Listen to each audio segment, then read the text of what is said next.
오늘 이 시간 사도 바울이 빌립보 교인들과 또한 우리들에게 아주 중요한 당부를 하고 있습니다. 너희는 그리스도의 마음을 품으라. 이 사도 바울이 품으라는 그리스도의 마음은 과연 어떤 것일까? 그것을 품지 않았을 때 어떤 일이 일어나는가 정확히 알아보기로 합니다.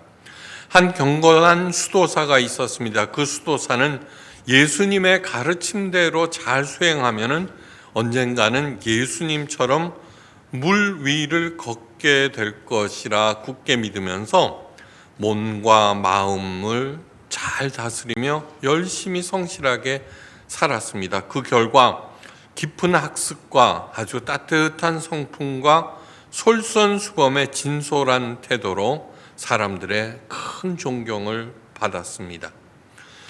그런데 그의 마음을 흔드는 딱 한 가지가 있었습니다. 주일이 되면은 수도원에서 사람들이 모여서 예배를 드리는데 성가대원 중 하나가 늘 파음에서 틀리는 것이었습니다. 그런데 성가대에서 성가를 부르려 치면은 신경이 곤두섰습니다. 오늘 또 어떻게 틀릴까? 어느 주일 아니나 다를까 또 파음에서 틀린 소리가 하나 삑 삐져나왔습니다. 순간 머리 꼭지가 열리면서 화가 났지만 얼른 마음을 다스렸습니다. 월요일이 되었는데 자꾸 그 일이 생각나서 다른 일에 집중할 수가 없어서 그 사람이 누구인가 알아보고 그 사람을 찾아갔습니다. 그 사람은 강 한가운데 있는 조그만 섬에서 홀로 사는 어부였습니다. 배를 타고 그 섬으로 갑니다. 그 사람은 낡은 움막에서 살고 있었는데 귀한 수도사님이 이 누추한 곳에 오셨다고 몸둘 바를 몰라서 쩔쩔쩔쩔 맸습니다. 수도사는 자신이 찾아온 자초지정을 설명하고 그 어부는 자신의 잘못을 알고는 더욱 어려워했습니다. 수도사님, 저도 잘 알고 있습니다. 그런데 그게 잘 되질 않습니다. 죄송합니다. 이번에 잘 배워서 반드시 고치도록 하겠습니다. 수도사가 그 어부에게 정확한 파음을 가르쳐 주었고 그 어부는 또 열심히 연습해서 드디어 정확한 파음을 낼 수 있었습니다. 연신 감사하다는 어부를 뒤로하고 흡족해진 수도사는 배를 타고 섬을 떠났는데 몇 분이나 지났을까 멀리서 자신을 급히 부르는 소리가 들려왔습니다. 수도사님, 수도사님. 수도사가 뒤를 돌아보았는데 그 어부였습니다. 수도사에게 다가온 그 어부가 송구스러운 표정으로 말합니다. 수도사님, 정말 죄송합니다. 혼자 해보니까 잘 되질 않습니다. 다시 한 번만 더 가르쳐 주세요. 수도사는 그에게 다시 파음을 가르쳐 주었습니다. 몇 번 연습하던 어부가 이제는 혼자서도 잘할 수 있겠다며 감사의 인사를 하고 돌아서서 갔습니다. 그런데 그 어부의 뒷모습을 바라보는 수도사는 정신이 완전 나가버렸습니다. 그 이유는 그 어부는 물 위를 걷고 있었기 때문입니다. 목회를 하면서 그 어부와 같은 사람들을 종종 만날 수 있었고 그분들을 보면서 스스로 부끄럽게 여겼던 적이 참 많습니다. 그런데 그분들이 공통적으로 가졌던 것이 딱 하나 있습니다. 바로 겸손입니다. 겸손한 태도. 아무리 잘나고 똑똑하고 능력이 있다고 하더라도 겸손하지 못하면은 그 사람들을 존경할 수가 없고 반발심이 일어납니다. 그래서 사도 바울이 말합니다. 아무 일에든지 다툼이나 허영으로 하지 말고 오직 겸손한 마음으로 각각 자기보다 낮게 여기라. 다른 사람을. 나는 너보다 잘났어. 너랑 동등해. 근데 왜 까부는 거야? 이런 마음을 갖지 말고 누구라도 자기 자신보다 낮게 여기라는 것입니다. 겸손, 정말 얻기 어려운 덕목, 어려운 정도가 아니라 거의 불가능하다고 하는 것이 맞을 것 같습니다. 나는 스스로 겸손하다라는 생각이 드는 순간 이미 겸손한 것이 아닙니다. 네, 아닙니다. 그 수도사는 왜 그 어부를 찾아갔습니까? 다툼 때문입니다. 그렇다고 해서 싸우러 간 것은 아닙니다. 자신의 마음에서 일어나는 다툼, 불편함을 견딜 수가 없었기 때문입니다. 그렇다면 그러한 잘못들을 보고도 그냥 내버려 두라는 것일까? 그것이 아닙니다. 네. 그렇다면 어떻게 해야지 올바른 태도일까? 키워드는 자기보다 남을 낮게 여기라는 것입니다. 남을 낮게 여겨야 하는 이유가 여러 가지가 있겠지만 무엇보다도 남들로부터 배워야 하기 때문입니다. 네. 예수님께서도 아이로부터 배워야 한다고 말씀하셨고, 공자님도 세 사람이 모이면 그 중에 반드시 스승이 있다고 하였습니다. 신앙생활의 목표는 내가 하나님을 잘 섬겨서 큰 복을 받는 것이 아닙니다. 그리스도의 장성한 분량에 이르기까지 자라나는 것입니다. 성장하는 것. 네. 사도 바울은 성장의 이유를 다음과 같이 설명합니다. 반드시 자라나야만 하는 이유. 이는 우리가 이제부터 어린 아이가 되지 아니하여 사람의 괴술과 간사한 유혹에 빠져 모든 교훈의 풍조에 밀려 요동치 않게 하려 함이라. 요동. 내 마음이 요동합니다. 그런데 그렇게 하는 것은 어린 아이와 같이 미숙하기 때문입니다. 저 사람은 왜 내가 인사하는데도 안 받아? 그래, 너무너무 불편합니다. 바로 어린아이와 같이 미숙하기 때문에. 어떤 이유를 막론하고. 왜 사람의 괴술과 간사한 유혹에 빠지지 말아야 할까요? 그래야지만 생명을 얻고 그 생명이 더욱더욱 풍성해지기 때문입니다. 왜 그리스도의 장성한 분량에 이르기까지 자라나야 할까요?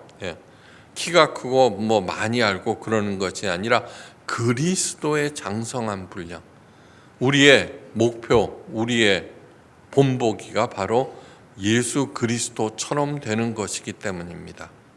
그래야지만 하나님께서 주신 생명이 살아나고 날이 갈수록 풍성해집니다.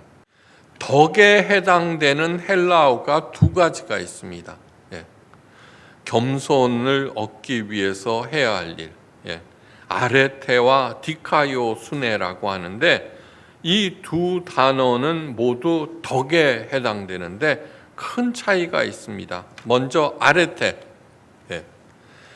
인간 자체의 능력과 성취를 강조합니다. 내가 열심히 마음을 다스려서 겸손해졌다고 합시다. 내가 생각해봐도 내가 대견합니다. 참, 나는 스스로 잘 다스리는구나. 이때 겸손이 곧 아레테의 겸손입니다. 겸손이 삶의 목표가 되었다는 것입니다.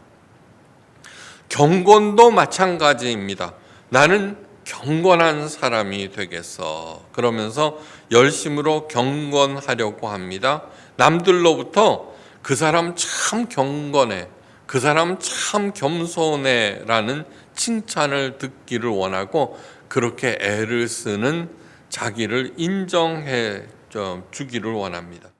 반면 디카요수네는 하나님과의 관계와 영혼의 온전함을 중시합니다. 이게 무슨 뜻이냐면은 남을 괴롭게 하면은 하나님께서 슬퍼하시고 내 영혼이 파괴된다. 내가 올바로 살지 아니하면은 예수님께서 슬퍼하신다. 그러므로 나는 그렇게 하지 않겠다는 것이 디카요 순회입니다. 그죠? 이렇게 하면은 엄마 아버지 부모님의 마음을 아프게 할 거야. 그러니까 나는 안 할 거야. 이렇게 하는. 예수님께서 말씀하십니다. 나는 온유하고 겸손하니 내 멍에를 메고 내게서 배우라. 마태복음 11장 29절 말씀. 그래서 예수님을 생각하며 겸손하려고 애를 씁니다. 내가 잘난 척한 것이 생각나서 마음이 편치 않습니다. 예수님의 마음을 상하게 한 것이 너무너무 후회스럽습니다. 내가 이렇게 하면은 하나님 마음을 아프게 한 것이야. 그러다가 요번에는 잘 해냈습니다. 역시 나는 조화가 아니라 내가 그 예수님의 마음을 기쁘게 한 것 같아서 하나님께 감사하게 됩니다. 하나님, 내가 요번에 참 잘했습니다. 감사합니다. 바로 이것이 디카요 순회입니다. 이런 사람들은 날이 갈수록 점점 밝아지고 따뜻해지고 거룩해집니다. 여러분, 거룩한 것은 어둡고 비장하고 무겁고 그런 것이 아니라 밝고 따뜻하고 늘 새로워지는 것을 말합니다. 그것이 바로 하나님께서 요구하시는 거룩입니다. 과연 하나님께서 기뻐하시는 일이 무엇일까? 그것을 알기 위해서 사탄의 제안을 면밀히 분석할 필요가 있습니다. 사탄이 예수님께서 사탄에게 시험 받으실 때 사탄이 한 말 중에 너무너무 의미심장한 말, 절대 잊어서는 안 되는 말 한마디가 있습니다. 이 모든 권세와 영광을 내가 네게 주리라. 예수님께 뭐예요? 절 한 번만 딱 하면은 모든 권세와 영광을 내게 주겠다고 하시면서 하는 말입니다. 그런데 이 모든 권세와 영광은 내게 넘겨준 것이므로 나의 원하는 자에게 주노라. 내게 넘겨줬다는 것입니다. 이게 무슨 뜻일까? 하나님은 모든 권세와 영광의 원천이십니다. 원천. 그 하나님께서는 사탄에게 그 영광과 권세를 주실 리가 없습니다. 왜요? 줬다가는 잘난 척하면서 남을 굴림하고 파괴하는데 그 권세와 영광을 주니까요. 여러분 잘 보셔야 합니다. 자기가 가진 권세를 가지고 남을 살리고 있느냐, 죽이고 있느냐. 아무리 어쩌고 말을 뻔지르게 해도 자기가 가진 파워로 남을 파괴하고 있다면은 그 사람은 사탄의 후예입니다. 그래서 사도 바울은 다음과 같은 말을 합니다. 내가 내게 있는 모든 것으로 구제하고 내가 전 재산을 팔아서 가난한 사람에 나눠줬다. 또는 또 내 몸을 불사르게 내어줄지라도 사랑이 없으면 아무 유익이 없느니라. 오히려 해만 있습니다. 고린도전서 13장 3절. 사랑이 뭐예요? 사랑은 남을 먼저 생각하는 것이 사랑입니다. 왜 사랑한다고 그렇게 오매불망 그리던 사람이 헤어질까요? 내 뜻대로 되지 않기 때문입니다. 내가 그렇게 얘기하고 그렇게 참았는데 당신은 왜 내 뜻대로 안 하는 거야? 왜 여전한 거야? 라고 해서 헤어지고, 그런 일들 얼마나 많은지 한번 생각해 보십시오. 그러면 그동안 오랫동안 쌓아놨던 사랑과 그 기쁨, 이러한 것들이 모두 일순간에 사탄에게 넘어가 버립니다. 사탄에게. 이사야서 14장 12절 이하에 사탄의 정체를 하나님께서 정확하게 밝혀주고 있습니다. 너 아침의 아들 계명성이여, 이거를 루시퍼를 얘기합니다.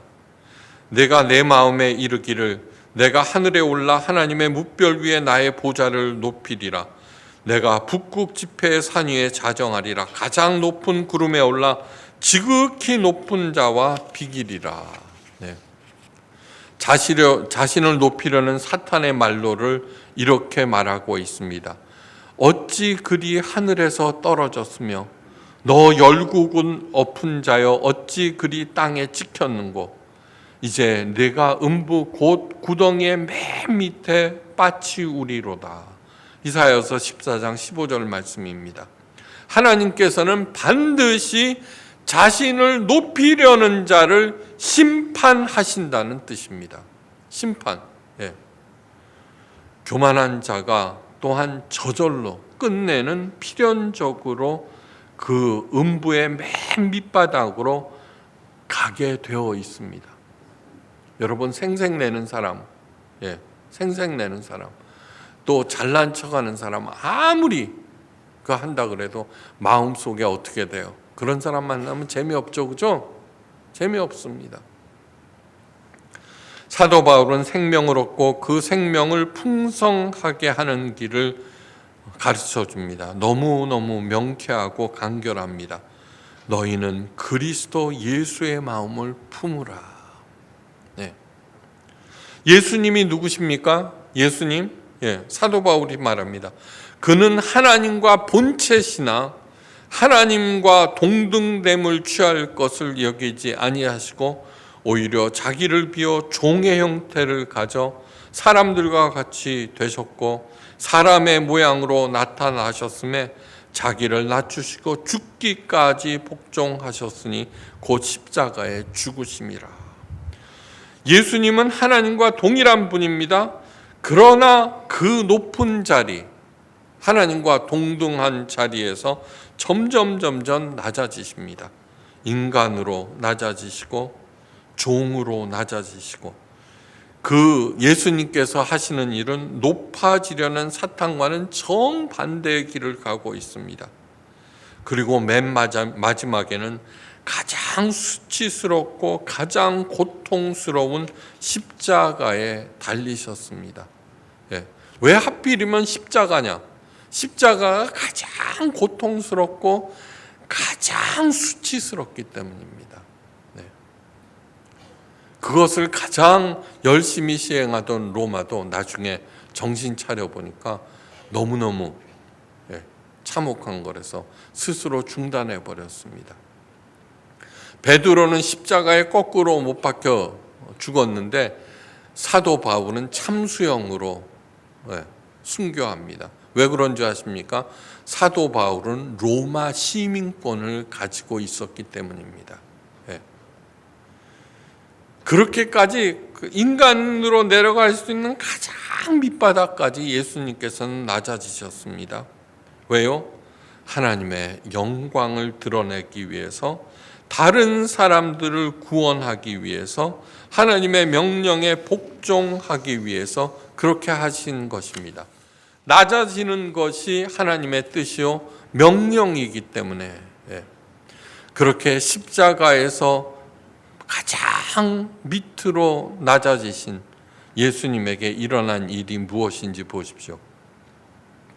이러므로 계속해서 자신을 낮춤으로 하나님이 그를 지극히 높여 모든 이름 위에 뛰어난 이름을 주사 하늘에 있는 자들과 땅에 있는 자들과 땅 아래에 있는 자들로 모든 무릎을 예수의 이름으로 꿇게 하시고 모든 입으로 예수 그리스도를 주라 시인하여 하나님 아버지께 영광을 돌리게 하셨느니라.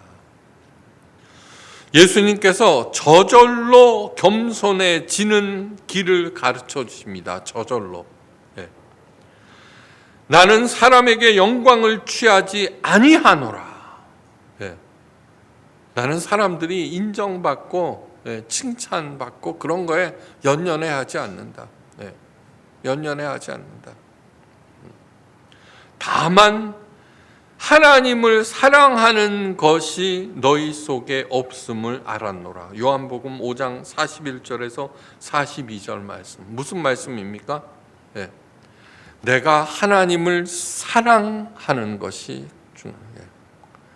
내가 눈에 보이지 않는 하나님을 알게 되고 그분을 가장 사랑하게 될 때 사람들이 뭐 어떻게 하든 뭐 별 상관이 없습니다. 별 상관이 없습니다.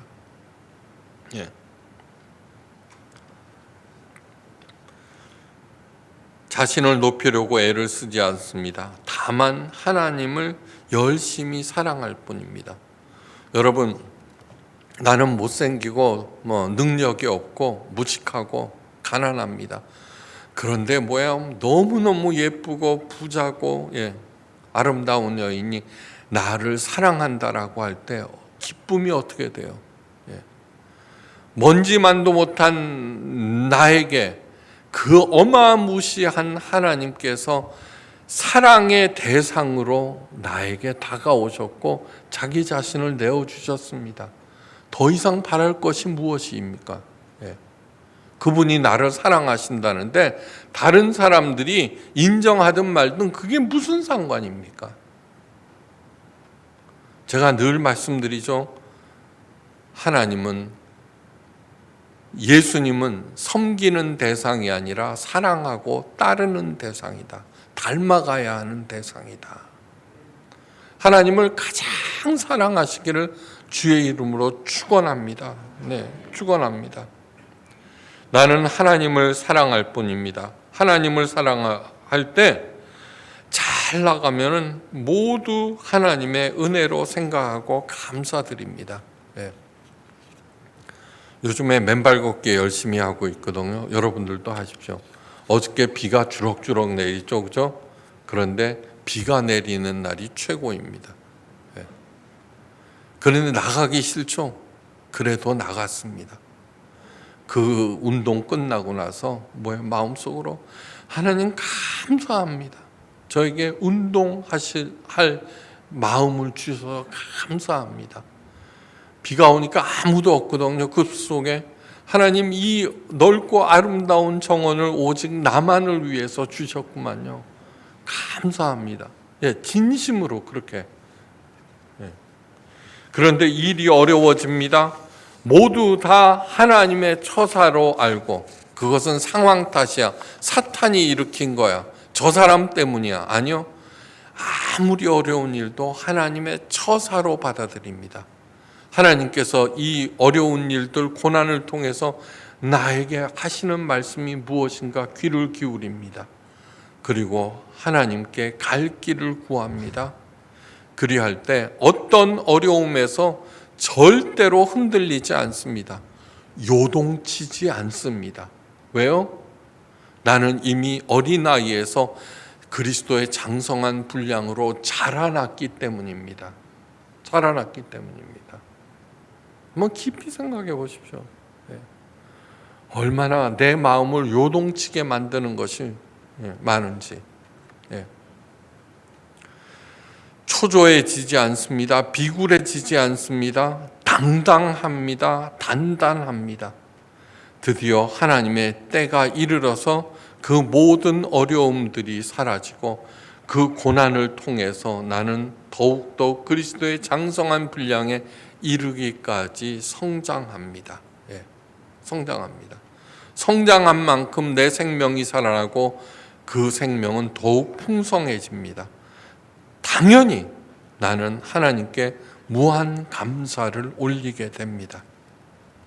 우리 모두 한없이 낮아지신 예수님을 닮고 그러기 위해서는 뭐예요? 하나님을 가장 사랑하고